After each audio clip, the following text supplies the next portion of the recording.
Hello everyone and welcome to your Glassnode video report for week 7, 2022. Today we're going to be looking at a fairly interesting development, which is how the futures and options markets are telling us information about uncertainty and risk in the market and how investors are actually behaving. There's been lots of talk about how futures has removed the bid from spot during the bull market. What we're actually seeing here is the converse of that, which is that during periods of downside and more bearish action, where there's uncertainty, fear, and a number of macro headwinds, we're actually seeing derivatives serve the other side of their purpose, which is reducing the sale of spot while still allowing investors and traders to de-risk their positions. So it's quite an interesting dynamic and a little bit different to what we've probably heard through much of the bull market. So as I mentioned, we're going to be looking a lot at the futures and the options markets. And as they continue to evolve and become much larger parts of the Bitcoin ecosystem, what we're really looking at is how it starts to affect spot, how it interplays with the on-chain market, and really the kind of information that we can pull out of it, which is typical for traditional finance. So in traditional finance, the futures and options pricing provides a lot of information about the uncertainty and the way that investors are dealing with risk. And we're starting to see those first signs that the Bitcoin derivative market is now mature enough that we can start pulling some serious information out of it. So what we're really going to be looking at today is how derivatives are eyeballing March when the Fed rate hikes is probably the biggest key point of uncertainty, and we can see this in the term structure curves. We're going to look at how derivatives leverage has actually cooled down of its own volition. Normally we see these large deleveraging events. This has actually been an optional trade. It looks like investors are just closing out their positions without the volatility and the leverage flush that 2021 was so well known for. And then we're going to flip over and look at some of the on-chain side of things. And we're really looking at the supply dynamics in this session. And what we want to look at is how are the different investor cohorts considering all of the uncertainty that's out there right now? What are they doing with their spot positions? And then that can re-inform all of what we've taken away from the derivative space. So before we get started, please make sure to give us a subscribe and a like below. We're going to be doing all of this in dark mode today. We've seen a couple of comments asking for the charts in dark mode. So please do let me know if you prefer it in dark mode. And we can then start to optimize and do it in light dark, maybe one, maybe both. So do let us know in the comments below. Okay, so here we are in the Week on Chain 7 dashboard, which again, you will find this in the Week on Chain report and in the description below. So you'll be able to find a link to these in both the report and here. And you can see that we have seen a little bit of green price action, but we do have this wick on a weekly basis. And whether it starts to roll over, whether we've actually put a bottom in like we were talking about last week, again, with such a complex dynamic, what we really have to do is look at all of the information available to us and try and understand what the rest of the market is looking at. And that's really what all of the derivatives and the on-chain side of this data is telling us. It's telling us about what the rest of the chess field out there, when we're looking at how people are actually operating and what the overall macro uncertainty and sentiment is in the market, we're looking at this big picture data to try and assess how this is playing out. So the first metric we're going to look at is called the futures term structure, which you may or may not have heard of before. What this is looking at is the futures that do expire. So there's two types of futures in this market. One is called a perpetual swap, which never has an expiry and utilizes the funding rate to keep prices in line with spot. We also have traditional futures which have a defined expiration date. And what happens is the way that traders are actually putting either a premium when those futures are trading at a higher value or a discount if it's trading in backwardation. What we're looking at is how is the market pricing Bitcoin out into the future? And that obviously tells us something about sentiment. So on the far end of the curve up here, we have out to the end of the year, 30th of December 2022, and the market's currently pricing around a 6% premium.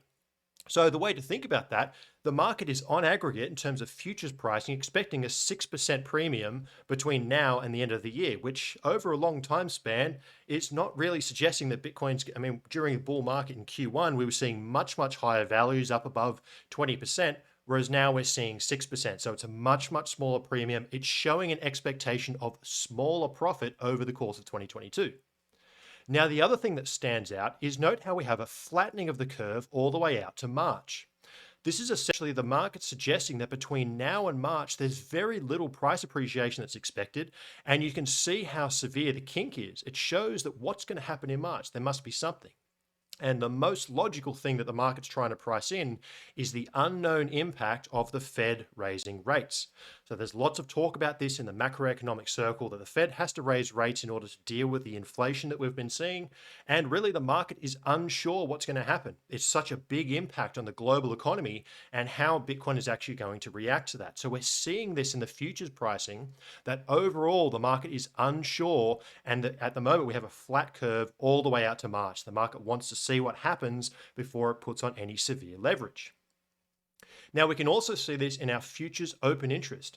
Note, this is priced in BTC, by the way, so we've removed the influence of coin price, and we'll look at another metric in a moment that looks at this from a different angle.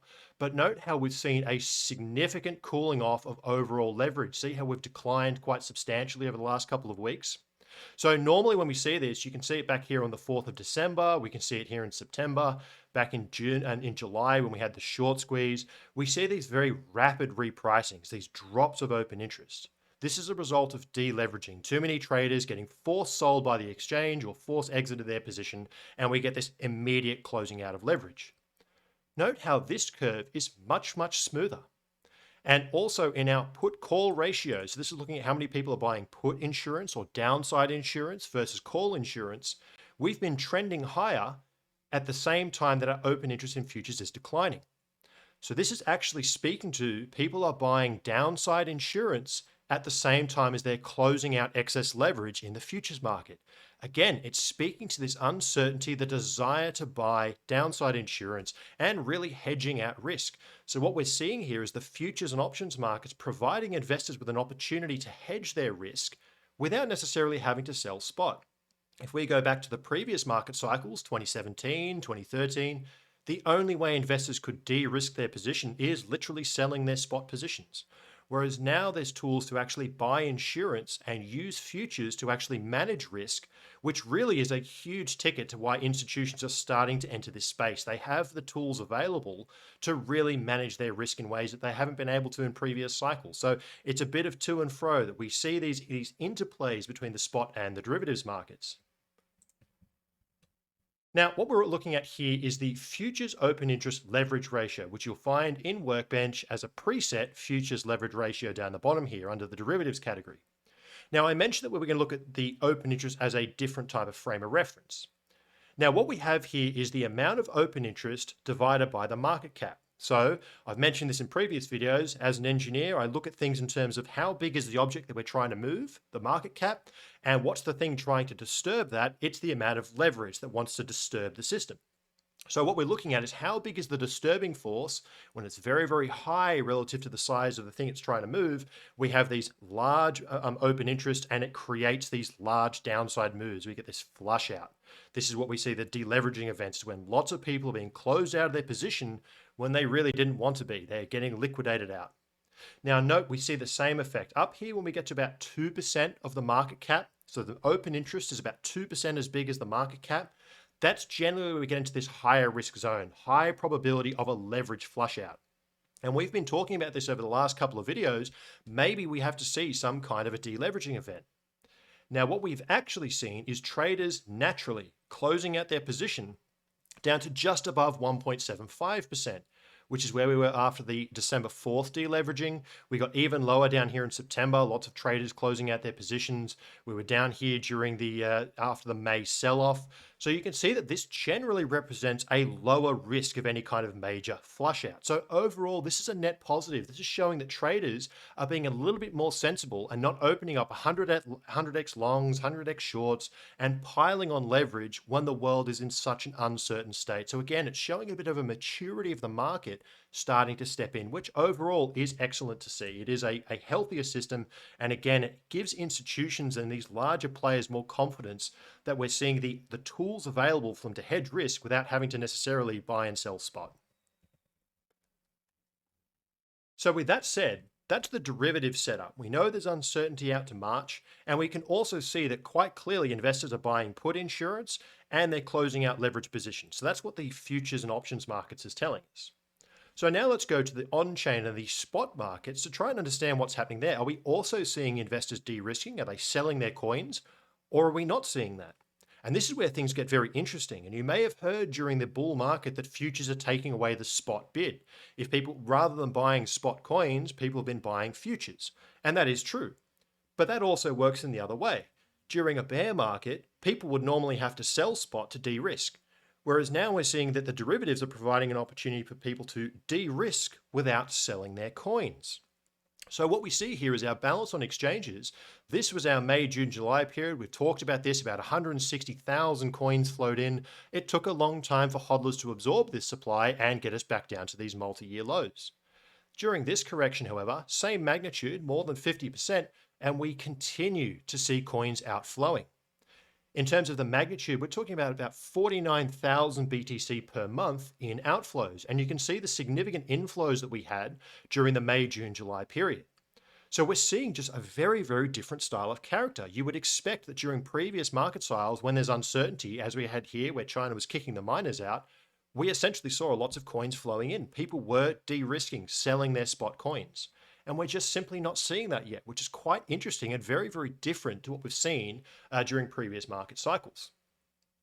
Now, we can also look at our various cohorts. We've got our long-term holders, who we know are typically those coins that have been dormant for at least 5 months.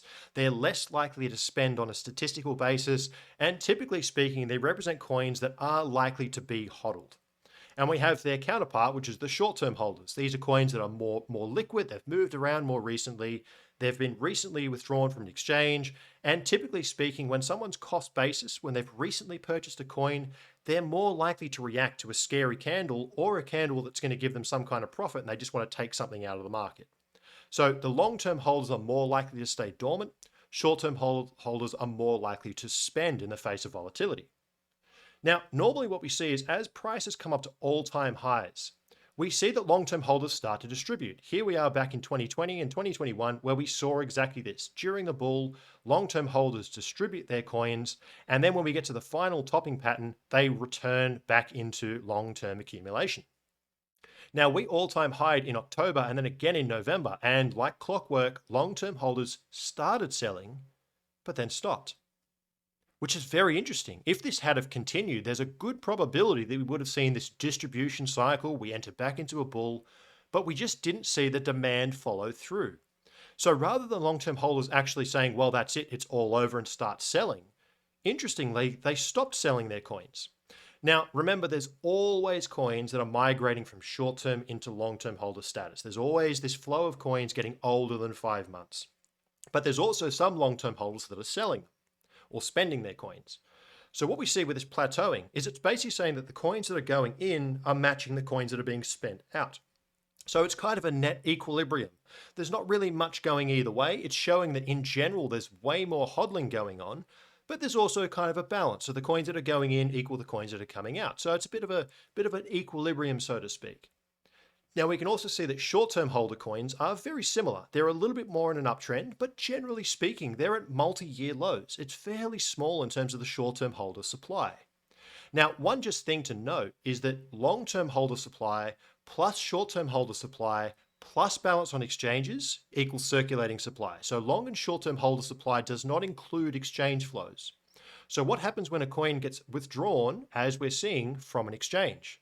It's going to have to turn into a short-term holder coin until it goes into the migration process and the maturation and becomes long-term.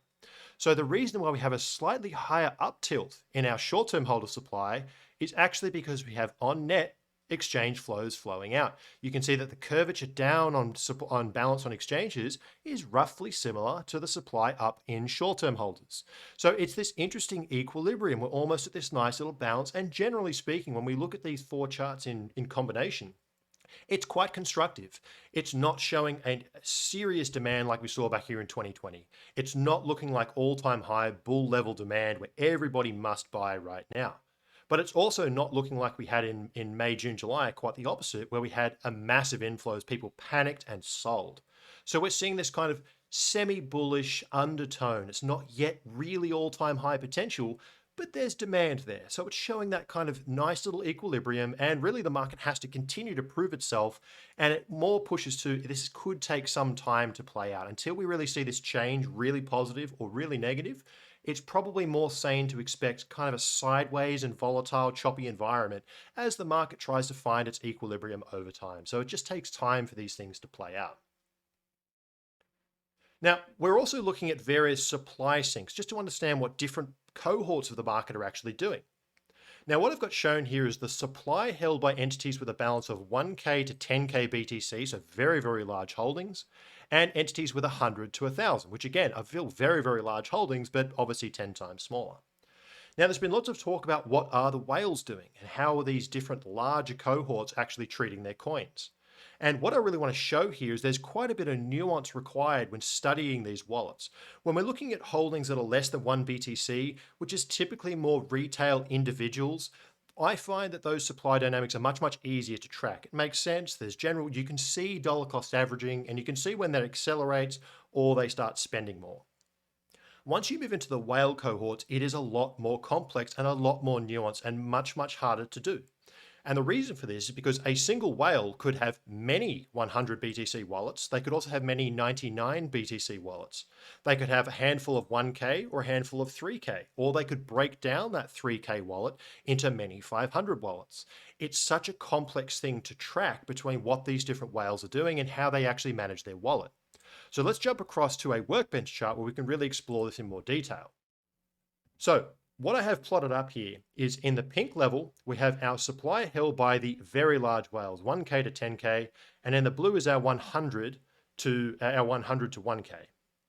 Now note how at almost the exact same moment, we get, if you just turned off the blue marker, you would look at this chart and say, well, the big whales at 1,000 to 10K, look, they're selling their coins and that created the downflow. But if you did the other side, you could look at the blue chart and say, well, look, whales are buying and this is creating the upwind.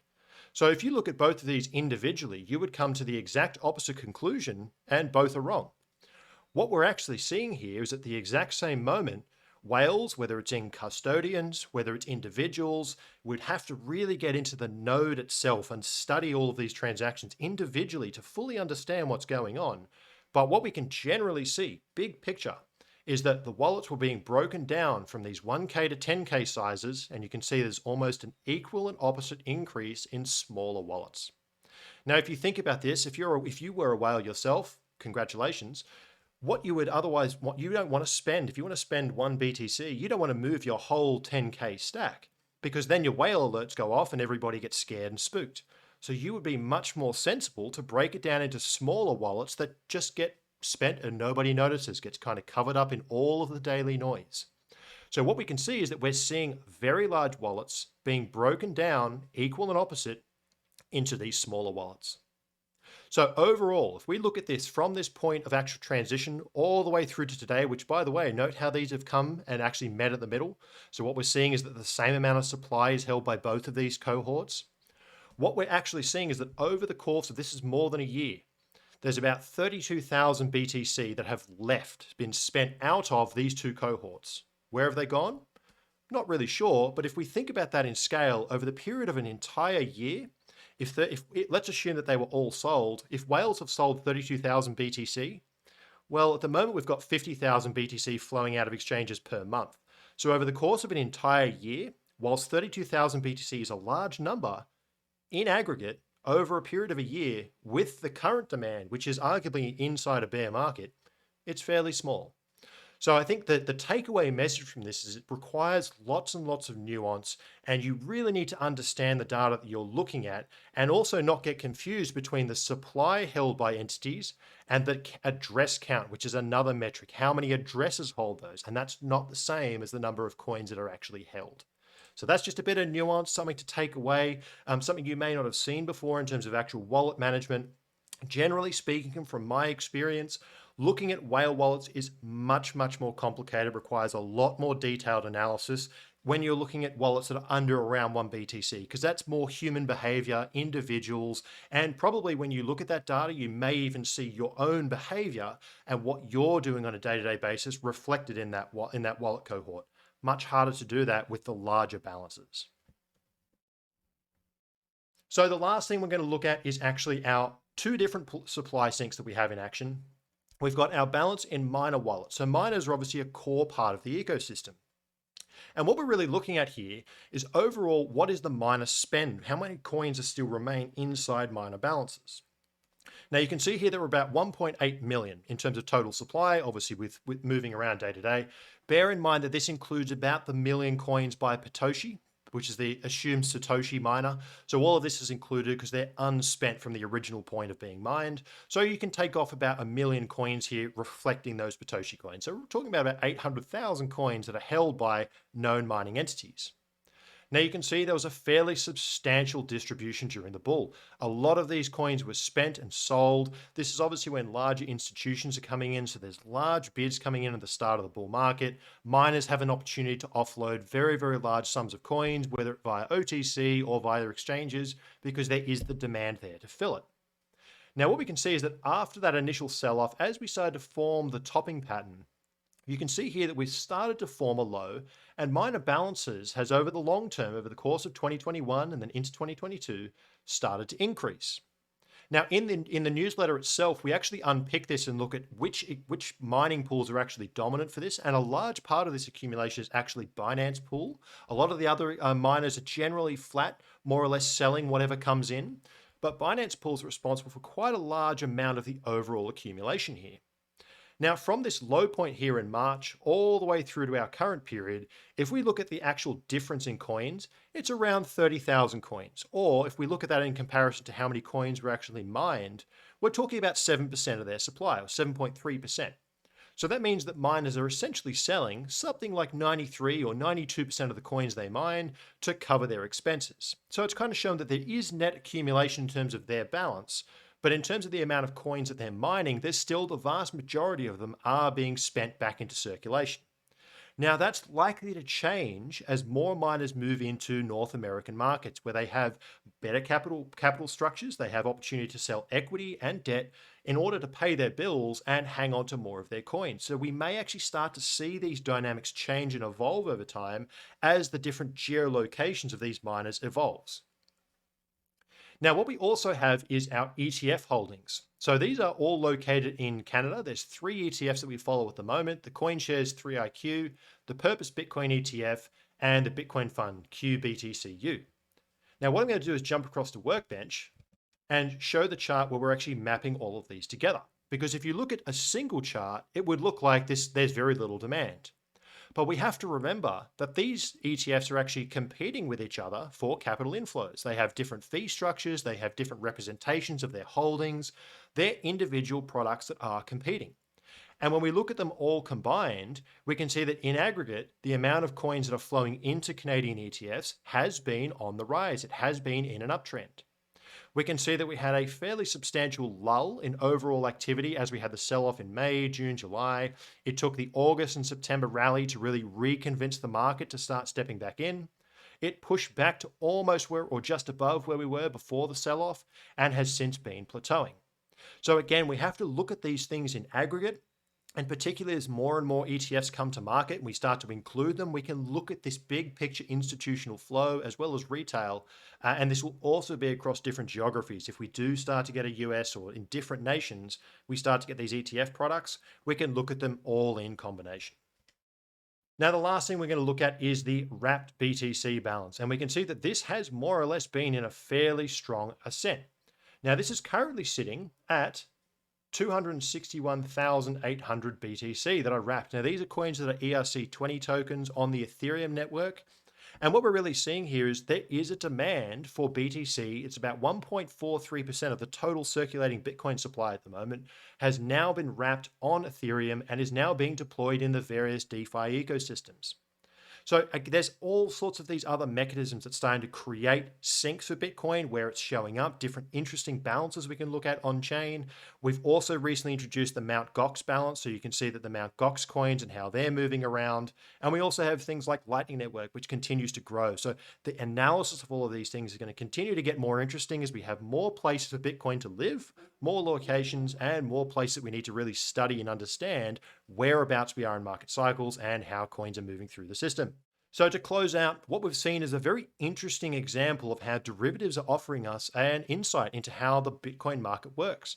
We can see how the incentives and how investors are using these derivative tools to hedge their risk and essentially remove that risk out of the market without necessarily selling spot, which was the only way they could have done it in previous cycles.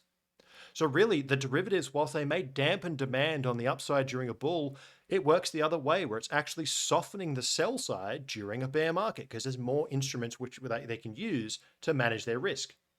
And really, the eyes are all on that impact with the Fed.